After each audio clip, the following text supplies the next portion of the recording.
Hello everyone. Before we start, make sure to like and subscribe to the channel, and leave a comment with where you're from and what time you're watching. That way, YouTube will keep showing you stories just like this one. Now, let's begin. Retail during Black Friday is basically legalized torture, and after 3 years at Best Buy, I thought I'd seen every type of customer meltdown imaginable. Started there right after college when my journalism degree turned out to be worth about as much as the paper it was printed on. Figured I'd work electronics for a few months until something better came along. That was back when I still believed in things like career trajectories and 5-year plans, before I learned that some jobs leave scars deeper than any corporate ladder is worth climbing. Standing at register 4 that Friday with Mariah Carey's voice drilling into my skull for the 1,000th time, watching the line snake all the way back to the gaming section, I had no idea I was about to meet someone who'd teach me what real fear felt like. He slammed the coupon on my counter hard enough to make my scanner beep, this wrinkled piece of paper that looked like it had been through a washing machine, dated from September with edges torn and the ink barely readable. When I scanned it and the system rejected it as expired, I watched his whole body language shift, shoulders squaring up while his breathing got heavy and deliberate, like a bull preparing to charge.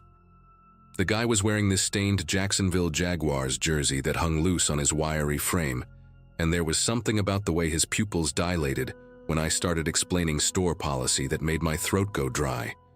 His right hand grabbed the wireless keyboard from our display stand before I even finished my sentence.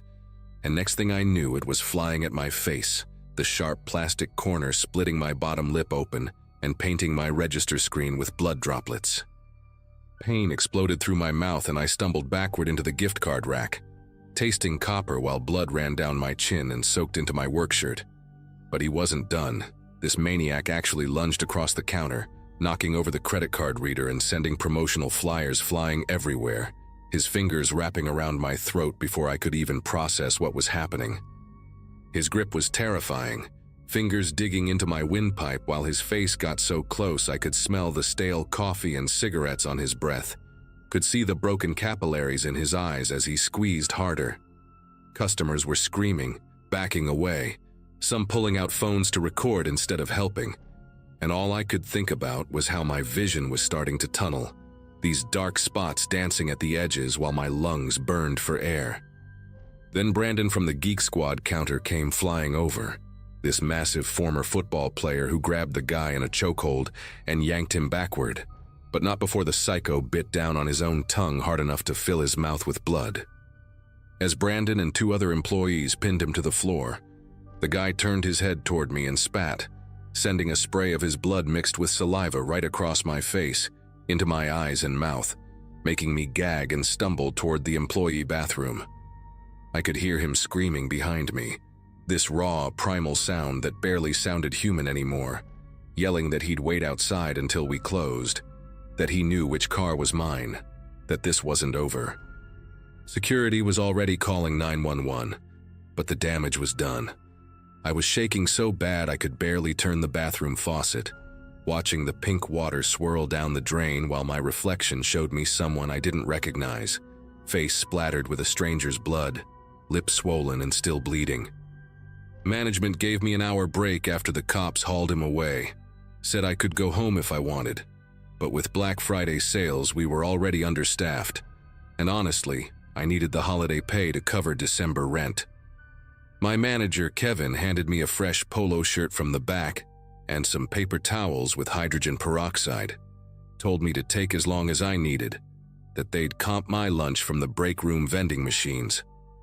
I sat in the employee lounge trying to stop my body from trembling, pressing ice wrapped in paper towels against my split lip, while Gloria from customer service kept bringing me water bottles and asking if I wanted her to call someone. The adrenaline was wearing off, leaving behind this hollow, jittery feeling like I'd drunk 10 energy drinks on an empty stomach, and every time I closed my eyes I could feel his hands around my throat again.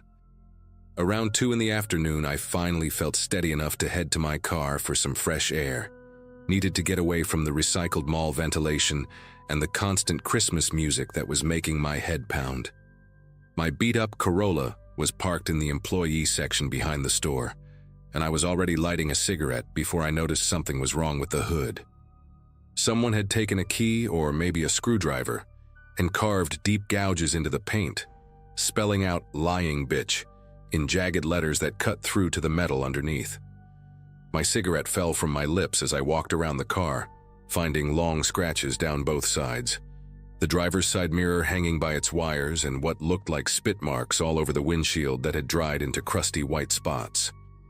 I ran back inside and found Kevin in his office, showed him photos on my phone of the damage while trying to keep my voice from cracking. He called mall security and they pulled up the parking lot footage, but the cameras covering the employee section had conveniently been spray-painted black sometime in the last hour, probably when security was busy dealing with two women fighting over a discounted laptop. Kevin said they'd file another police report, add it to the assault charges, but we both knew the cops weren't going to waste resources searching for someone over vandalism when they had actual Black Friday violence to deal with. He offered to let me park in the loading dock for the rest of my shift, somewhere with working cameras and security guards, but that meant I'd have to move my car right now, go back out there where he might be watching, waiting. Brandon walked me to my car with a baseball bat from the sporting goods section, scanning the parking lot while I started the engine with shaking fingers, the whole time expecting that maniac to come charging from behind a van or between the dumpsters. We made it to the loading dock without incident, but I couldn't focus for the rest of my shift, kept checking the security monitors every time I passed the manager's station, looking for that Jacksonville jersey in the crowds. Every aggressive customer made me flinch. Every raised voice sent my heart racing. And by the time 8 o'clock rolled around, I was exhausted from being hypervigilant for 6 straight hours. The store closed at midnight, but they let me clock out early, said I'd been through enough for one day, and Kevin promised that security would walk me to my car when I was ready to leave. I changed out of my work clothes in the employee bathroom, stuffing the blood-stained polo into a plastic bag because I couldn't stand looking at it anymore, then waited in the break room for Jerry from security to finish his rounds. He was this older guy, probably pushing 60, who always talked about his grandkids and brought homemade cookies on Fridays. Not exactly intimidating, but better than walking out alone. We went through the loading dock instead of the main exit, Jerry's flashlight sweeping across the empty trucks and delivery bays, while my keys dug into my palm from gripping them so tight. My car started on the first try, thank God, and Jerry waited until I pulled out before heading back inside. But I could barely see through the spiderweb of dried spit on my windshield. Had to use half a bottle of washer fluid just to clear a spot to drive. Instead of taking my usual route home, I drove in circles for 20 minutes, watching my rearview mirror for any car that seemed to be following, taking random turns through residential neighborhoods I'd never been in before. Every set of headlights made my chest tighten, especially when they stayed behind me for more than a few blocks. And twice I pulled into gas stations just to see if anyone would follow me into the parking lot. By the time I reached my apartment complex, my jaw hurt from clenching it, and my gas tank was nearly empty from all the detours.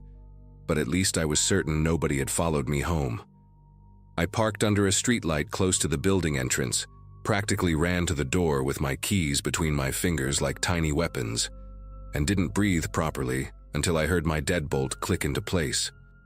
Saturday morning came too soon, my alarm going off at 7 for another Black Friday weekend shift, and I seriously considered calling in sick until I remembered my rent was due in 4 days.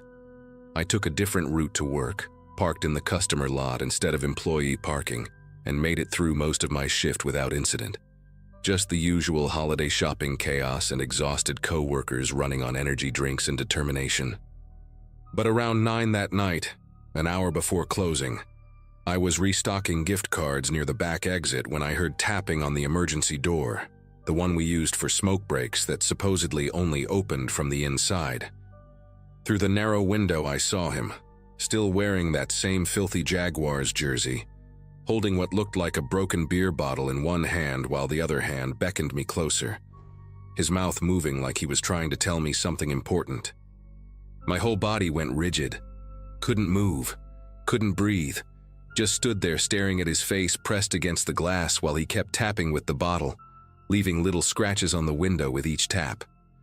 Then he held up his phone with his free hand, showed me my own Instagram profile on the screen, scrolled through photos of my apartment building, my roommate's car, the coffee shop where I studied sometimes, and I realized he'd been doing more than just waiting around the store.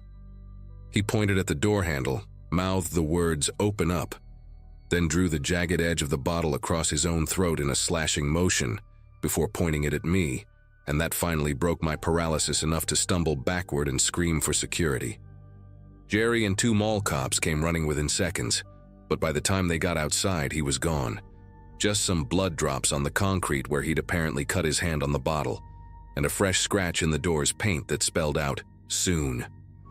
The police took it seriously this time, especially after I showed them the Instagram stalking, and one officer mentioned they'd actually been looking for this guy since Friday because turns out I wasn't his first victim at a retail store, just the latest in a string of attacks across 3 different malls. They caught him 2 hours later at a Motel 6 off the interstate, still wearing that disgusting jersey, with a notebook full of employee schedules he'd somehow gotten from our dumpster and printed screenshots of social media profiles for half the Best Buy staff, not just me. Never went back to that job, quit over text that same night while sitting in the police station giving my statement. Didn't even care about the 2 weeks' notice or my last paycheck. Found out later from Gloria that he got 18 months for assault and harassment, which seemed like nothing considering what he put me through. But at least they added a restraining order that covered every Best Buy location in the state. Still work retail, actually. Managing a small bookstore downtown now where the worst customer complaint is usually about us not carrying their favorite author. And every Black Friday I remember to be grateful for quiet shifts, and customers who accept expired coupons are actually expired.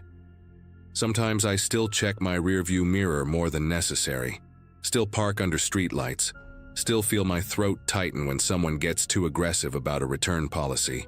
But at least I sleep through the night now without waking up feeling phantom hands around my neck.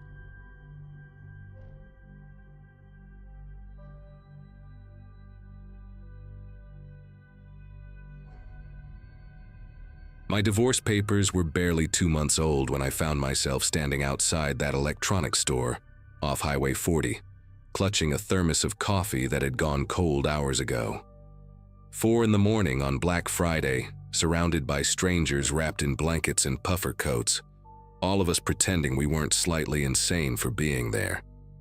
My therapist had been pushing me to reclaim my independence, to stop hiding in my apartment eating microwave dinners and watching true crime documentaries, and somehow that advice morphed into me joining the consumer stampede for a discounted television. My sister Diane had called me 6 times the night before, begging to tag along for safety, but I needed to prove I could navigate the world solo again, even if that world was a parking lot full of bargain hunters checking their phones every 30 seconds. When those automatic doors finally hummed to life, the crowd surged forward like water breaking through a dam, and I let the momentum carry me straight to the electronics section where gaming consoles stood stacked in perfect pyramids, their boxes gleaming under the fluorescent lights. Everything shifted into nightmare territory when 2 men near the PlayStation display started raising their voices, the sound slicing through the normal Black Friday soundtrack of squeaky carts and crying babies. One guy wore a faded Metallica shirt that clung to his beer belly, his thick fingers wrapped possessively around the very last console box, while this younger man in a gray hoodie kept jabbing his finger at the air between them, insisting he'd been standing in that exact spot since the doors opened, that he'd already called his son to promise him the PlayStation would be under their tree. I stood maybe 15 feet away, close enough to smell the older man's cigarette-stained breath when the wind shifted, close enough to see Gray Hoodie's jaw muscles twitching with barely contained rage. The shoppers around them began creating distance, that primal recognition when violence pollutes the air, and my brain screamed at me to move with them. But my legs turned to concrete, my eyes locked on Gray Hoodie's hand sliding into his jacket pocket. The hunting knife emerged in one fluid motion, its serrated edge catching the overhead lights, and Metallica's shirt released the PlayStation box like it had suddenly caught fire, his complexion draining from angry crimson to morgue pale in an instant. What happened next still plays in my head sometimes when I'm trying to fall asleep. This horrible sequence that lasted maybe 3 seconds but stretched out like molten glass in my memory. Metallica's shirt reached behind his back underneath that stretched out band logo, and suddenly there was a pistol in his hand. One of those compact black things that looked almost toy-like under the store's harsh lighting. Gray Hoodie actually laughed, this broken sound that made my teeth hurt, and he lunged forward with the knife raised high, but the gun went off before he made it 2 steps. The first shot hit a display case full of tablets, sending glass cascading across the linoleum like deadly diamonds, and Gray Hoodie dove behind an end cap stacked with wireless headphones. More shots followed, 3 or 4 in rapid succession, each one making the crowd scream louder, and I watched a woman abandon her shopping cart with her toddler still strapped in the seat, though another shopper grabbed the kid before running. The air filled with the sharp smell of gunpowder, mixing with the synthetic vanilla from those plug-in air fresheners the store used, creating this nauseating combination that made my throat close up. I dropped to my knees and scrambled behind the customer service counter, pressing myself against the fake wood paneling, while my heart hammered so hard I thought my ribs might crack. Through the gap between the counter and the floor, I could see feet running in every direction. Some people losing shoes in their panic, others trampling dropped merchandise without even noticing. The shooting had stopped, but I could hear Metallica's shirt walking slowly down the main aisle, his work boots making this distinct scraping sound against the floor, like he had something stuck to the sole. Then I heard his voice, calm and measured despite what had just happened, talking on his phone to someone, and the words he said made my entire body go rigid with a different kind of terror. He was explaining how there had been an incident, how some crazy guy with a knife had attacked him, how he'd had to defend himself, but then he said something that turned my blood to ice water, something about making sure there weren't any witnesses who could contradict his version of events, that no one could identify him if they weren't around to talk. His footsteps grew louder, methodical and unhurried, like he was shopping for groceries instead of hunting human beings in a store that had turned into a war zone. I could hear him checking each aisle, pushing aside promotional displays and kicking at the wheeled racks of clearance items, muttering numbers under his breath like he was keeping count of something. My phone sat heavy in my back pocket, but I couldn't risk the sound of pulling it out, couldn't even chance the screen lighting up my hiding spot, so I started crawling on my belly toward the emergency exit sign glowing red at the back of the store. The floor felt sticky under my palms, probably spilled soda from the chaos, and I had to navigate around scattered merchandise, a broken picture frame that would have sliced my hand open if I'd put my weight on it, somebody's abandoned purse with its contents spilled everywhere. Each movement felt impossibly loud, my jacket rustling against the floor, my breathing coming in short gasps that I tried to muffle against my sleeve, certain that any second he'd hear me and come investigate. I made it past the pharmacy section when I heard him destroy the customer service counter where I'd been hiding moments before, the sound of wood splintering and computers crashing to the ground, making me bite down on my tongue to keep from whimpering. He was getting frustrated, his calm facade cracking as he cursed and threatened the empty air, promising that he'd find whoever was hiding, that he had all day, that the cops wouldn't show up for at least another 10 minutes given how many Black Friday calls they were probably fielding. My knee caught on a plastic hanger someone had dropped, and it skittered across the floor with a sound that might as well have been a fire alarm in the eerie quiet of the abandoned store. His footsteps stopped immediately, and I heard him chamber another round, the mechanical click echoing off the walls like a death sentence. I pressed myself flat against the cold linoleum, hiding behind a cardboard display for phone cases, watching his shadow grow larger on the wall as he approached my aisle, his breathing heavy and excited now, like a dog that had finally caught a scent. The emergency exit was maybe 20 feet away, but it might as well have been 20 miles with him standing at the end of my aisle, his head turning slowly as he scanned for movement. I could see his reflection in the glossy surface of a television screen, distorted and monstrous, the gun held loose and ready at his side. He took one step into the aisle, then another, his free hand trailing along the shelves, knocking products to the floor in a cascade of plastic and cardboard. A bottle of energy drink rolled past my face, leaving a wet trail of blue liquid, and I had to fight every instinct screaming at me to run.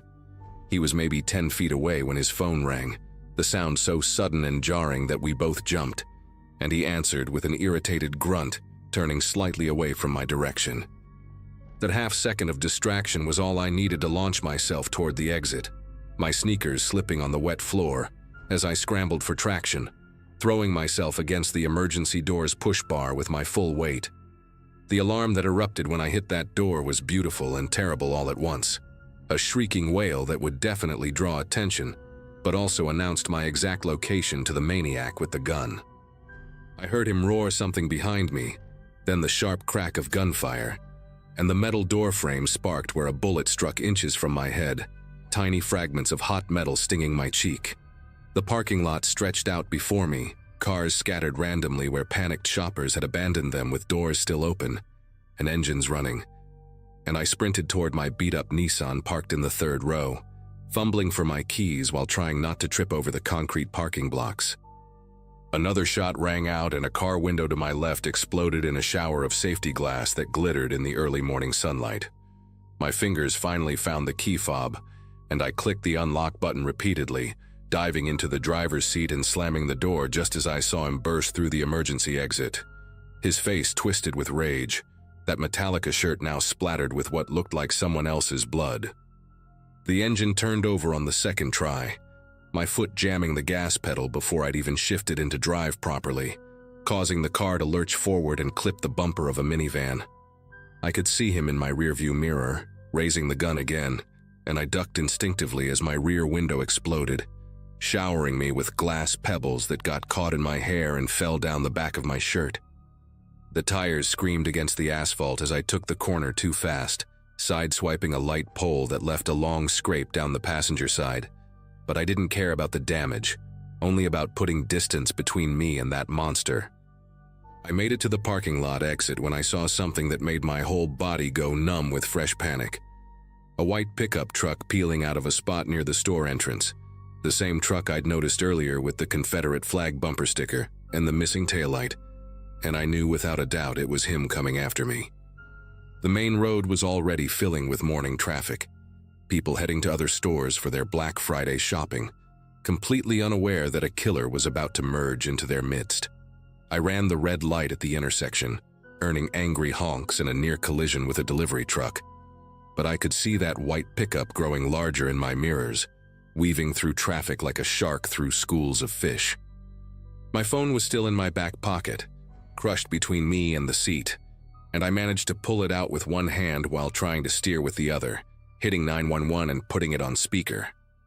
The operator's calm voice asking about my emergency seemed to come from another world, and I tried to explain about the shooting, about being chased, but my words came out in a jumbled rush while I took another corner so hard that 2 wheels lifted off the ground. Behind me, I heard the distinct sound of metal crunching as the pickup plowed through a sedan that hadn't gotten out of the way fast enough, and then he was right on my bumper, close enough that I could see his eyes in my mirror, wild and determined. The operator was saying something about units being dispatched, about finding a safe place, but all I could focus on was the hand emerging from his driver's side window, the gun pointing at my tires, and the knowledge that this wasn't going to end until one of us was dead. I jerked the wheel hard to the right at the last second, cutting across 2 lanes and diving into a residential neighborhood, my side mirror clipping a mailbox and sending it spinning into the street. The pickup tried to follow but took the turn too wide, his front end jumping the curb and plowing through someone's hedge, giving me precious seconds to put distance between us. I zigzagged through the suburban streets, blowing through stop signs while the 911 operator kept asking for my location, but I had no idea where I was anymore. Just rows of identical houses with their Black Friday decorations still up from Thanksgiving. Then I saw it, a police cruiser coming from the opposite direction, lights already flashing, and I laid on my horn while flashing my headlights frantically. The cop car slammed on its brakes and started to turn around, but the white pickup came roaring around the corner behind me, and I heard the sharp crack of gunfire again. Saw the police cruiser's windshield spiderweb with impact.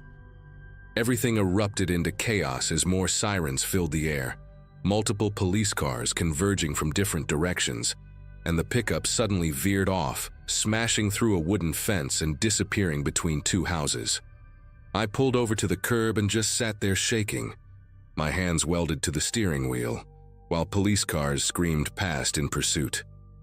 An officer approached my window carefully, his hand on his weapon until he saw me, saw the glass in my hair and the blood from small cuts on my face, and his expression softened. They caught the shooter 3 blocks away when he crashed into a parked car trying to escape through someone's backyard. Found him still wearing that bloody Metallica shirt with the gun on the floorboard. Spent hours at the police station giving my statement, learning that Gray Hoodie had survived with a shoulder wound and 2 other shoppers had been injured by flying glass. They told me I was lucky, that my decision to run probably saved my life, but I didn't feel lucky, just hollow and exhausted, like I'd aged 10 years in 30 minutes. Diane picked me up from the station, didn't say a word about how she'd warned me not to go alone, just held me while I finally let myself cry in her car. I never did get that television I'd gone shopping for, and I've never gone Black Friday shopping again. But sometimes I still wake up at 4 in the morning, my body convinced it hears work boots scraping across linoleum, coming to find me.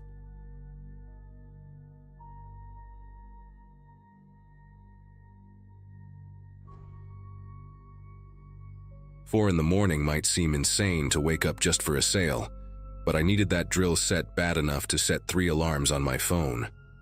November 2018, I was deep into renovating my basement, spending every weekend covered in sawdust and drywall dust, trying to turn that damp concrete box into something actually livable. My contractor buddy Nathan had given me the inside scoop about Home Depot's Black Friday doorbusters, specifically these DeWalt combo kits going for 70% off.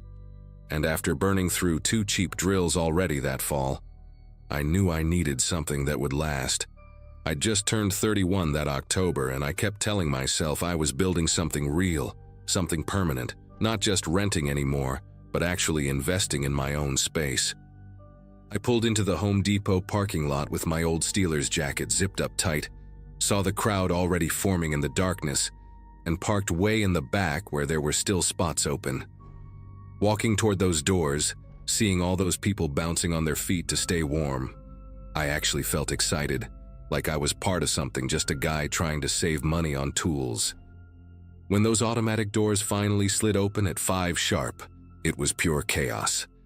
But I managed to weave through the crowd and sprint straight to the power tools section. There it was, one last DeWalt drill and impact driver combo kit sitting on the shelf like it was waiting for me, that bright yellow box practically glowing under the fluorescent lights. I grabbed it with both hands, feeling that little rush of victory you get when you score exactly what you came for. And I even laughed out loud because I couldn't believe my luck.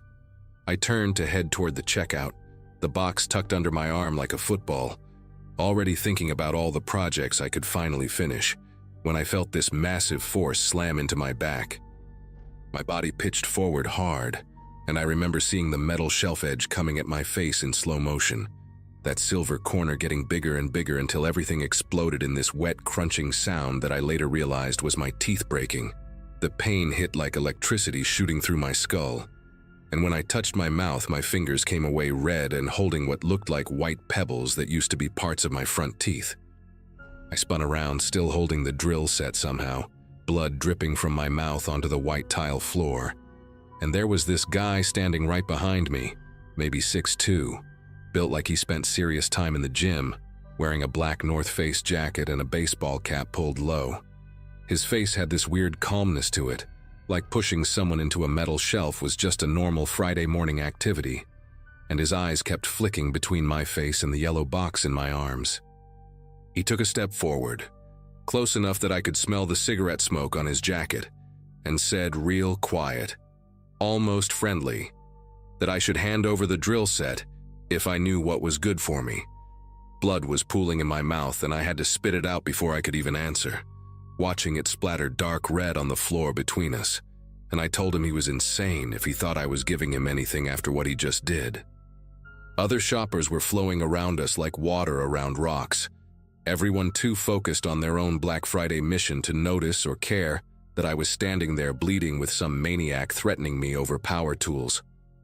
The fluorescent lights made everything feel unreal, too bright and harsh, like we were actors on a stage nobody was watching. Without warning, he lunged for the box, his hands wrapping around one end while mine gripped the other, and we were suddenly in this bizarre tug-of-war in the middle of Home Depot. I could hear my blood hitting the floor in steady drops while we struggled, my broken teeth sending lightning bolts of pain through my jaw every time I clenched it. But I wasn't letting go, not after waking up at 4 and getting my face smashed for this stupid drill. An employee in an orange apron walked past, looked at us for maybe half a second, then kept walking like two grown men fighting over tools while one bled from the mouth was perfectly normal Black Friday behavior. The guy suddenly changed tactics, letting go with one hand to reach into his jacket pocket, and I saw the silver glint of a box cutter before he even fully pulled it out, the blade already extended and catching the overhead lights. My grip loosened just from pure instinct, that primitive part of your brain that screams danger when you see a weapon, and he used that split second to rip the box away from me, clutching it against his chest like he just won the lottery. But I wasn't thinking straight anymore, maybe from the pain or the adrenaline, or just pure rage at this whole insane situation, and I grabbed the box right back, yanking it hard enough that we both stumbled sideways into an end cap display of batteries that went clattering across the floor. He swung the box cutter at my hands, not trying to kill me but warning me, the blade whistling past my knuckles close enough that I felt the air move. And that's when I should have let go, should have just walked away and called it a loss. Instead, I heard myself yelling for security for anyone, my voice coming out thick and garbled through the blood and broken teeth, while this psycho just smiled at me, actually smiled, like we were sharing some private joke. He leaned in close enough that his breath was warm on my face and told me we could do this the easy way or the hard way. But either way, he was leaving with that drill set. And then he asked if I really wanted to bleed more over some tools. The store music kept playing overhead, some cheerful holiday song that made the whole scene even more surreal, and I realized that to everyone else we probably just looked like two Black Friday shoppers having a disagreement. I let go of the box and backed away, my legs shaking more than I wanted to admit, thinking at least it was over. I could get to my car and get out of there and deal with my teeth later.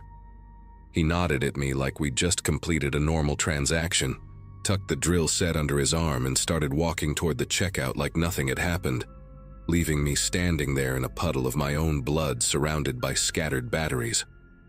I watched him go for maybe 10 seconds, then something in me just snapped, and I found myself following him, not running but walking fast, staying maybe 20 feet behind him as he got in line behind a dozen other early morning shoppers. My phone was in my hand before I even realized I'd pulled it out, and I started recording him, getting his face, his clothes, making sure I had evidence of this lunatic who'd assaulted me over a power tool set. He must have sensed me because he turned around, saw my phone pointed at him, and his whole expression changed, that calm mask cracking to show something uglier underneath. He stepped out of line and started walking toward me, faster than before, and I backed up instinctively.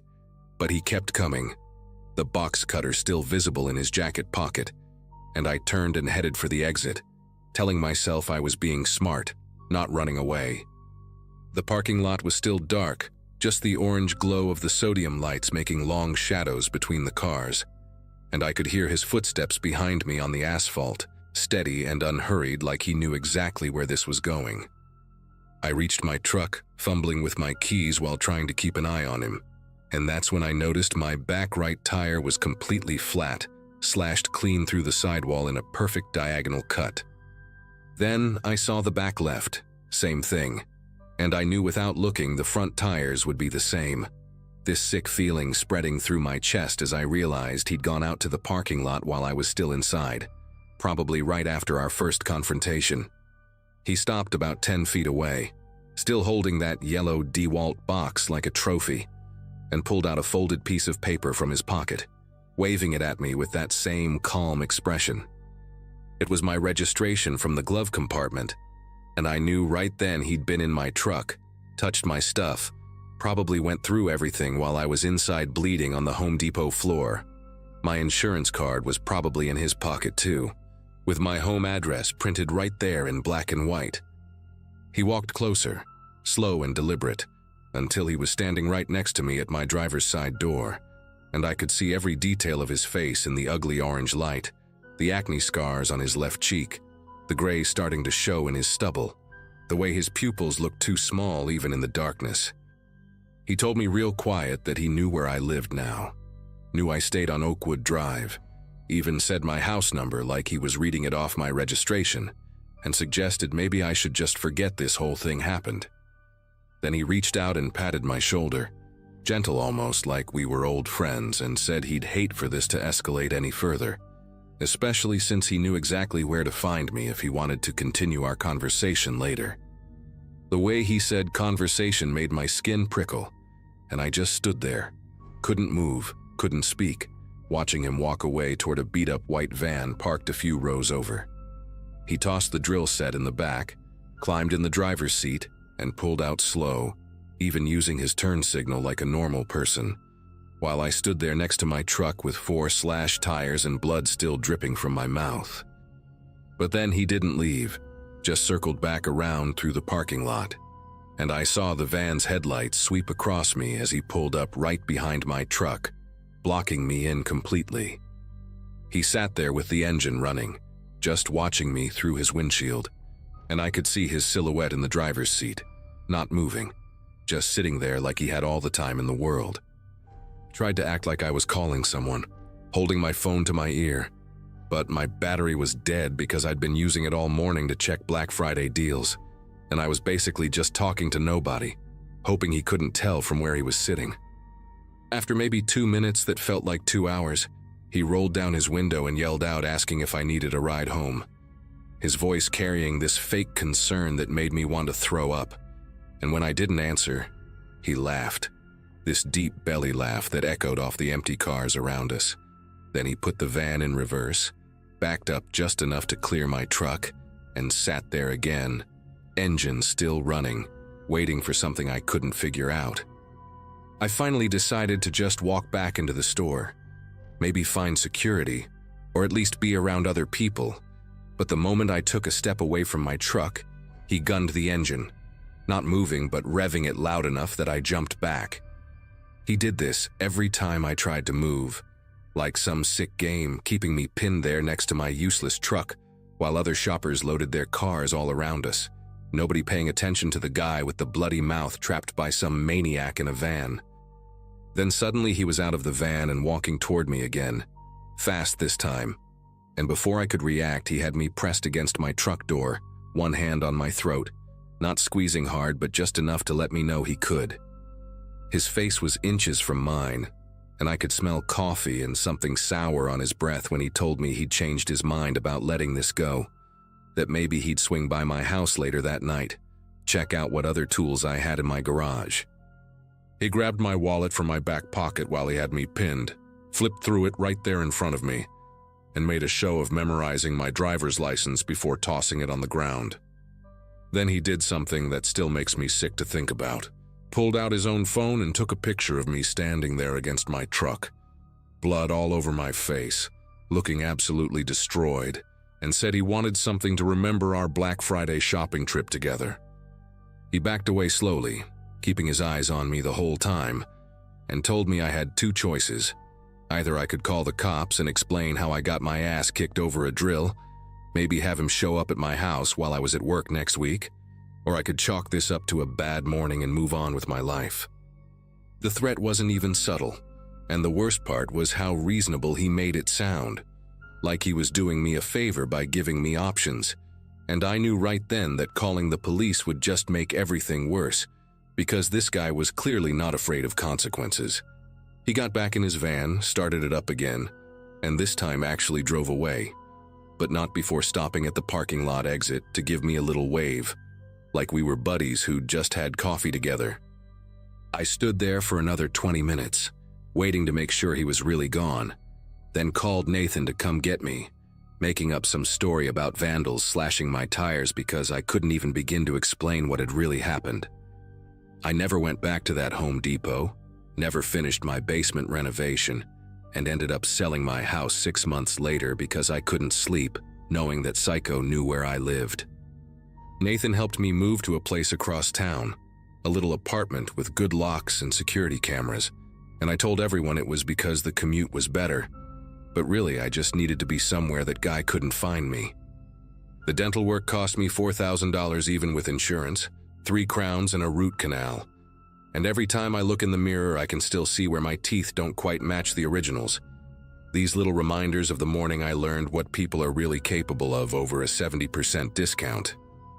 Sometimes I drive past Home Depot on Black Friday, just to see the crowds gathering in the dark, all those people thinking they're going to score some amazing deal, and I want to tell them that no amount of savings is worth what might be waiting for them in that parking lot.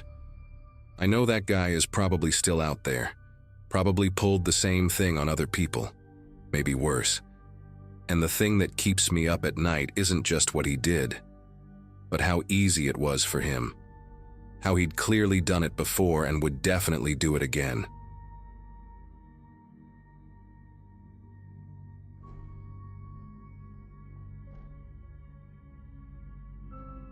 Every year, my wife asks me why I refuse to shop on Black Friday, and every year I tell her the same thing. Crowds make me nervous.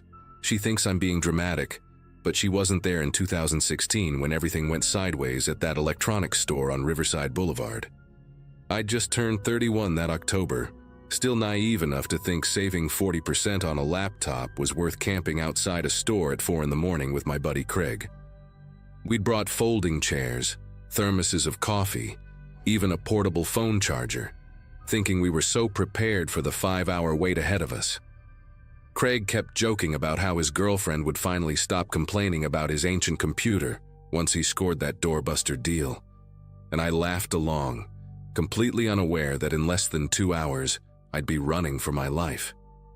Around 5:30, when the parking lot started filling up and the line stretched past the nail salon 3 stores down, this guy showed up in a black pea coat and just walked right to the front like the rest of us weren't even there.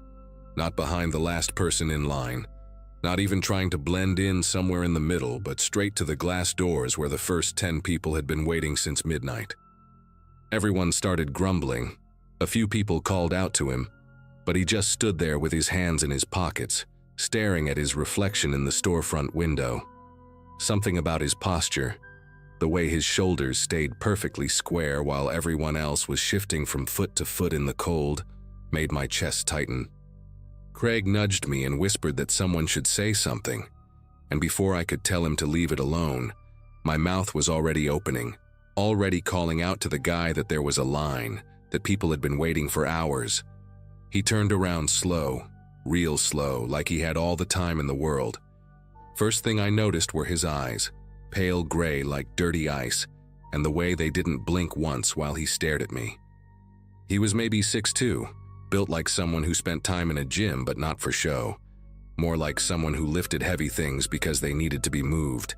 His face had this weird smoothness to it, no stubble, no wrinkles, just flat pale skin stretched tight over sharp bones. He took 3 steps toward me, each one deliberate, his dress shoes clicking on the asphalt, and I remember thinking how strange it was that he was wearing dress shoes to a Black Friday sale. When he stopped about 2 feet from me, close enough that I could smell his cologne, something medicinal and sharp like hospital disinfectant mixed with pine, he tilted his head and asked if I had a problem with where he was standing. My whole body knew I should back down, every instinct screaming at me to just say no, sorry, my mistake. But 40 other people were watching, and Craig was right there beside me, and my stupid pride wouldn't let me fold. I told him, yeah, actually, I did have a problem. That cutting in line wasn't cool when families had been waiting in the freezing cold since midnight. The words came out steadier than I felt, but I could hear my heartbeat in my ears, this rapid thudding that seemed way too loud.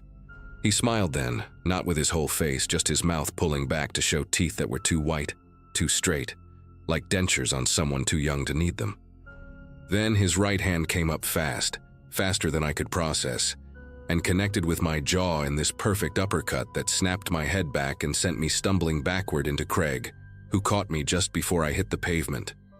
The taste of copper filled my mouth, and I could feel warmth running down my chin where my teeth had cut into my lip. People were shouting, someone's kid started crying, and Craig was yelling something about calling the cops while helping me stand back up. My vision was swimming a little, these black spots dancing at the edges, but I could see the guy in the pea coat clearly enough as he reached into his coat with his left hand. Time does this weird stretching thing in moments like that, where a second feels like a full minute, and I watched his hand disappear into the inner pocket and come back out holding a Glock, the metal catching the parking lot lights. He held it low at first, casual almost, like he was just showing it to me, then raised it up and swept it across the crowd, making this slow arc from left to right. People scattered, grabbed their kids, dove behind cars, and the whole organized line just dissolved into chaos. He walked toward me while everyone else ran, the gun hanging loose in his hand but pointed in my general direction, and his face never changed expression, just that same empty smile. He said something about respect, about people needing to mind their own business, but I wasn't really processing words anymore, just watching that black metal piece swinging slightly as he moved. Craig had let go of me and backed away with his hands up, and I stood there alone, blood dripping onto my sneakers, trying to figure out if I was about to die over a spot in line at a Black Friday sale. Behind him, I could see the automatic doors starting to slide open, the employees inside scrambling, some running deeper into the store while others pressed against the windows to see what was happening. The guy must have noticed my eyes shift because he turned slightly to look, and that half second when his attention moved was all I needed to break into a sprint toward those open doors. I made it maybe 20 feet into the store, past the security sensors and into the main corridor with all the Black Friday displays, when I heard the first shot. The sound was different than in movies, more like a sharp crack followed by this ringing echo that bounced off the walls and made everyone drop to the floor. Ceiling tiles rained down in white chunks, and I could hear the fluorescent light above me sparking where the bullet had gone through. I kept running, weaving between displays of discounted tablets and Bluetooth speakers, my sneakers squeaking on the polished floor. His voice carried over the screaming, clear and calm, calling out that he just wanted to talk, that I needed to stop making this difficult. A second shot went off, this one hitting a television display to my right, the screen exploding in a shower of glass and plastic that cut into my arm as I passed. I could hear his dress shoes behind me, that same measured clicking, not running but walking with purpose like he knew exactly where I was going. The bathroom sign appeared like salvation at the end of aisle 7, one of those family restrooms with the heavy lock on the inside. I slammed through the door and turned the deadbolt, just as his shadow appeared in the gap at the bottom. My chest was burning, each breath like trying to suck air through a wet cloth, and I could feel my pulse in my neck, my temples, even my fingertips. The door handle rattled once, twice, then stopped. His voice came through muffled but still unnervingly calm, saying my friend Craig had told him my name was Jason, asking if I preferred Jay or the full version. I backed away from the door until I hit the far wall, then slid down to sit on the cold tile, trying to make myself as small as possible. The fluorescent light above me hummed and flickered, casting these irregular shadows that made everything look like it was moving. For maybe 30 seconds, there was complete silence except for the distant sounds of panic from the main store. Then I heard him walking away, those dress shoes getting fainter. I stayed in that bathroom for what felt like hours but was probably only 15 minutes, sitting on that gross floor with my knees pulled up to my chest, listening. Every sound made me jump.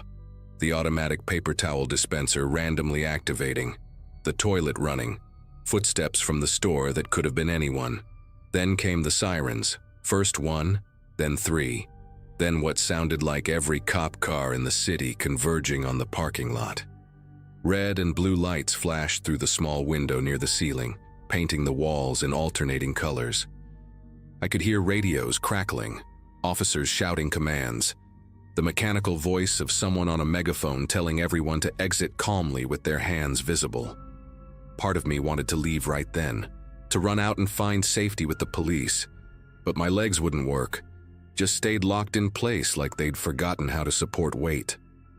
It took 2 officers knocking on the bathroom door, identifying themselves, showing badges through the crack, before I finally managed to stand up and turn that deadbolt. They took me out through the loading dock in the back, avoiding the main store where crime scene tape was already going up. One officer, a woman with short auburn hair and kind eyes, kept asking if I was hurt while a paramedic shined a light in my eyes and cleaned the cuts on my arm. I told them everything: the line cutting, the punch, the gun, the shots fired, how he knew my name. They wrote it all down, asked me to repeat parts, took photos of my swollen jaw and bloody shirt. Craig was there too, sitting on the bumper of an ambulance, and he looked worse than me even though he hadn't been touched, just pale and shaky like he might throw up any second. He kept apologizing for telling the guy my name, said the man had grabbed his shoulder and squeezed until he answered, that those gray eyes had looked right through him. The detective, an older guy with a coffee stain on his tie, said they'd found shell casings but no shooter, that he'd probably fled when he heard the sirens approaching. They had me look at security footage on a laptop trying to get a clear image of his face, but every shot was either too blurry or at the wrong angle, like the cameras had been specifically avoided. Around noon, after they'd finally said I could go, I walked with Craig back to the parking lot to get my car, a beat-up Ford Focus I'd bought after college. The lot was mostly empty now, just a few police cars and some yellow tape fluttering in the wind. My car was sitting right where I'd left it, next to the light pole in Section C, looking completely normal except for one thing. There was a piece of paper tucked under the windshield wiper. My first thought was it was a police notice or maybe information about victim services, but when I got closer, I saw it was just a receipt from the store, time-stamped from that morning. I pulled it out and turned it over, and written on the back in neat block letters was, "Should have minded your business, Jason." Craig saw it at the same time I did, and immediately started pulling me back toward the police. But then one of the officers who was collecting evidence called out to us, asked what we'd found. When I showed him the note, his whole demeanor changed, and he radioed for the detective to come back immediately. They reviewed more footage then, hours and hours of it, and that's when they found him on camera from the afternoon, around 3:30, walking through the parking lot again, hands in those same pockets, that same measured stride. The timestamp showed he'd been there for almost 40 minutes, just standing behind a minivan 2 spaces from my car, occasionally stepping out to look toward the store entrance, then going back to his hiding spot. The last frame before the camera cycled to another view, you could see him pull something from his coat, and even though the image was grainy, the detective zoomed in enough to make out the outline of the gun in his hand. They kept my car as evidence, said they'd have officers drive by my apartment regularly, gave me a case number and told me to call if I saw anything suspicious. Craig's mom came to pick us up, and she drove me home in silence while Craig sat in the back seat, neither of us saying what we were both thinking, that this guy knew my name, had my license plate, and had waited for hours with a weapon just to make his point. I changed my locks that night, bought security cameras the next day, and for months afterward I'd catch myself checking every parking lot for a black peacoat, listening for those deliberate footsteps, wondering if he was still out there, still angry that someone had dared to challenge him over a place in line.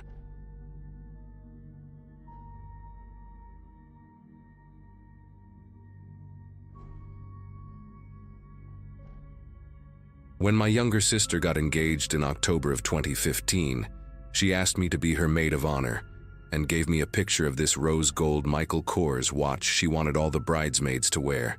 Matching accessories, the whole deal.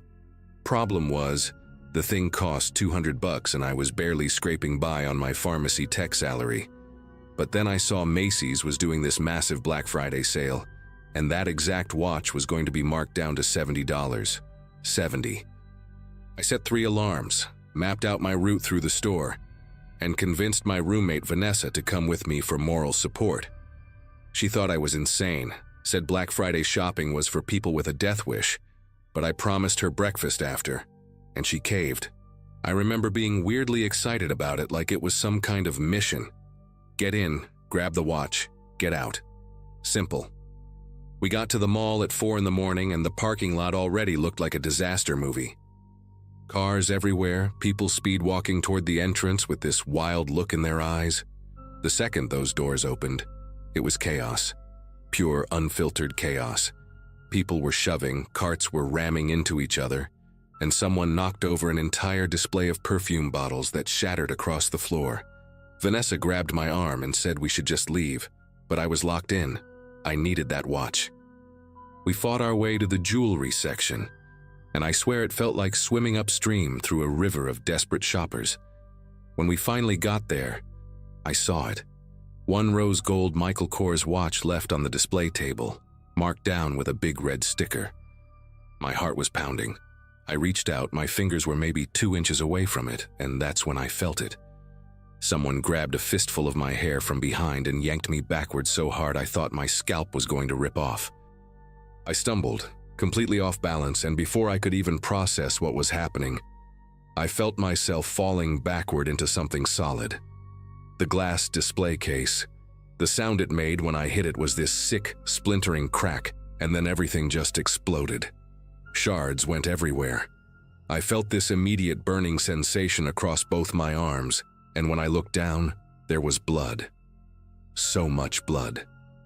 Deep gashes running from my wrists up to my elbows. The skin just split open like someone had taken a razor to it. I tried to get up, tried to turn around to see who had done this, but the woman was already on top of me. She was maybe in her 40s, blonde hair tied back in a ponytail, wearing a purple North Face knockoff jacket, and her face was twisted into this expression I had never seen on another human being before. Pure rage. Her eyes were bulging, spit flying from her mouth as she screamed something I could not make out over the noise of the crowd. Vanessa was yelling, trying to pull the woman off me, but she would not budge. I still had the watch clutched in my right hand, because somehow, even while falling, I had managed to grab it. The woman saw it. Her eyes locked onto my fist, and she lunged. I felt her teeth sink into the back of my hand before I even understood what she was doing. She bit down hard, right on my index finger near the knuckle. The pain was unreal, white hot and sharp like someone was drilling into the bone. I screamed, and I mean really screamed, the kind of sound I did not know I could make. I tried to shake her off, tried to pry her jaw open with my other hand, but she just bit down harder. I felt something pop, felt warm blood gushing down my wrist, and when I finally looked, I could see bone. Actual bone. My finger was hanging on by what looked like a thin strip of skin and tendon. The watch fell from my hand and hit the floor, and that's when she finally let go.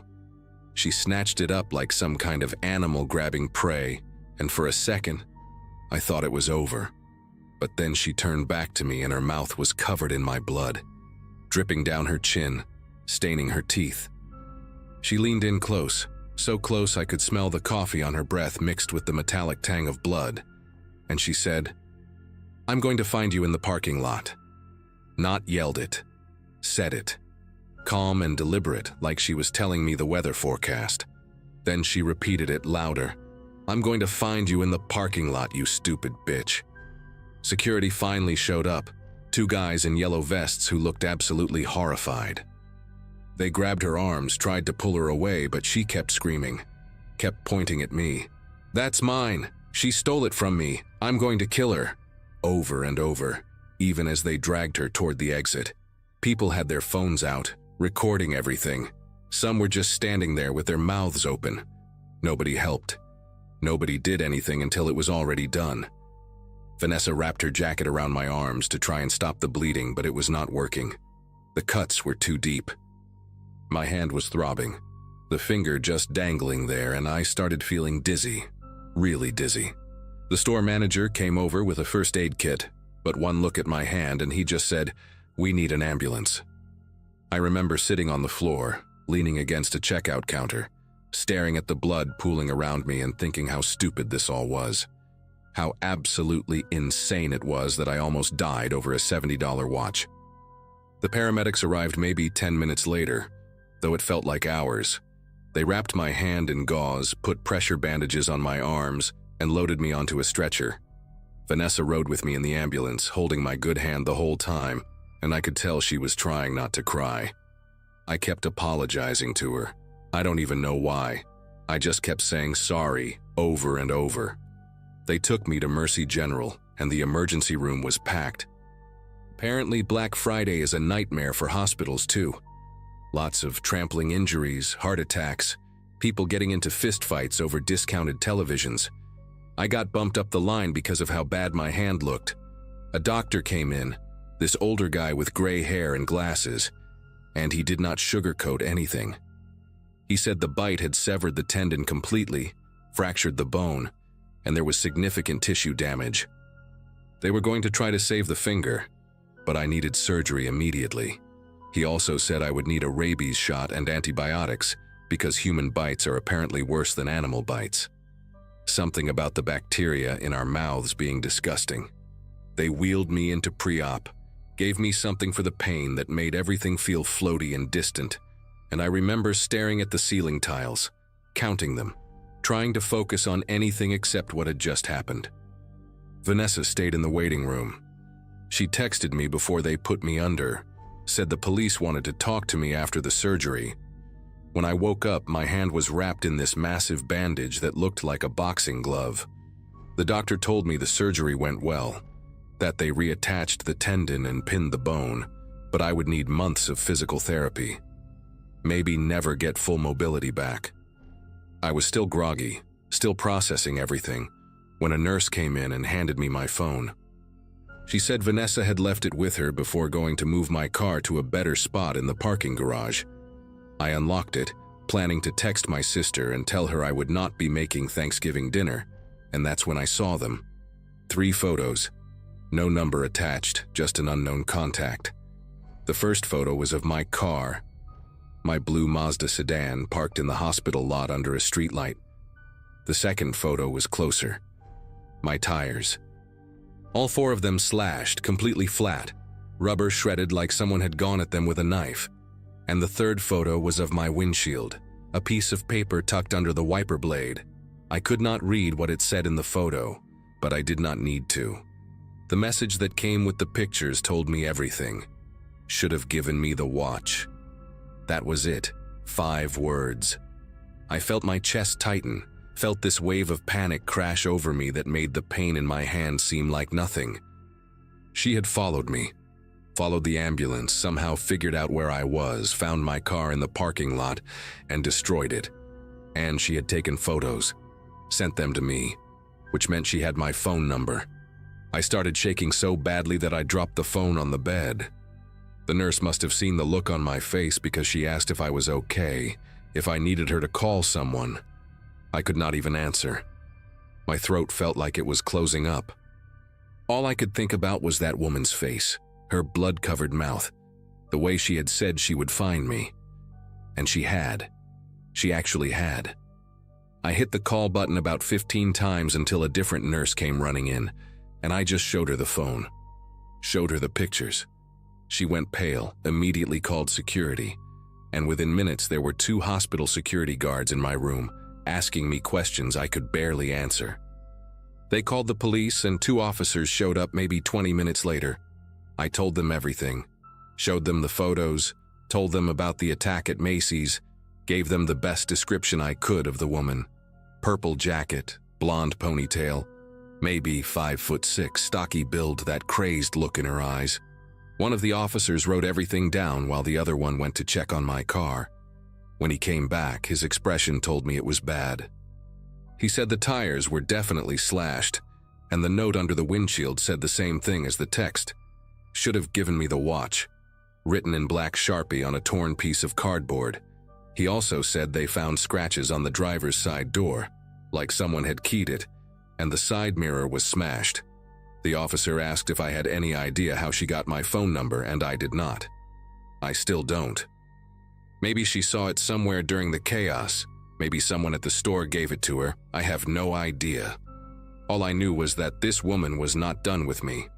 The police reviewed the security footage from Macy's and the hospital parking garage.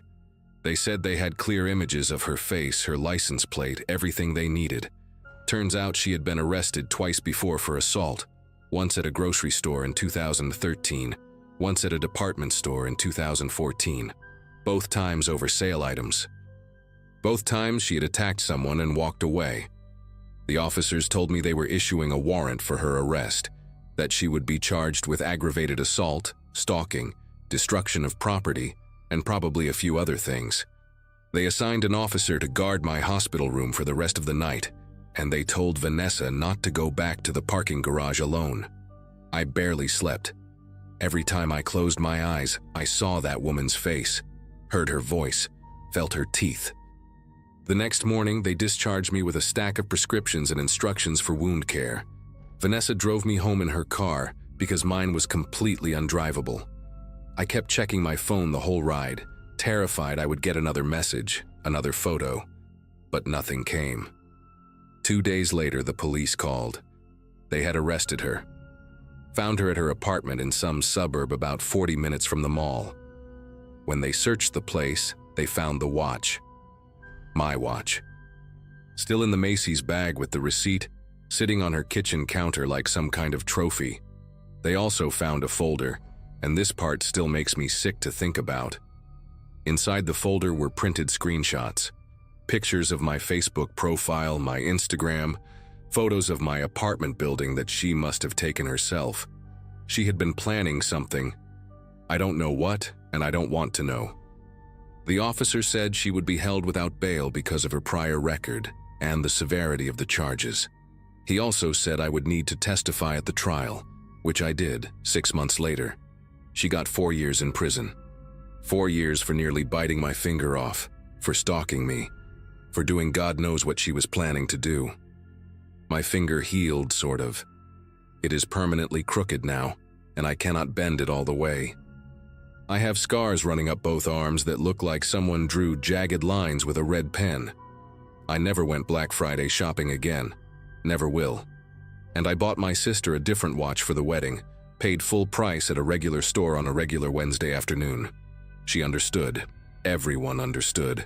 But sometimes I still get this feeling, like when I am in a crowded store or walking through a parking lot at night, that someone is watching me. That someone is going to grab my hair and yank me backward. It has been years, and she is still in prison as far as I know, but that feeling never really goes away.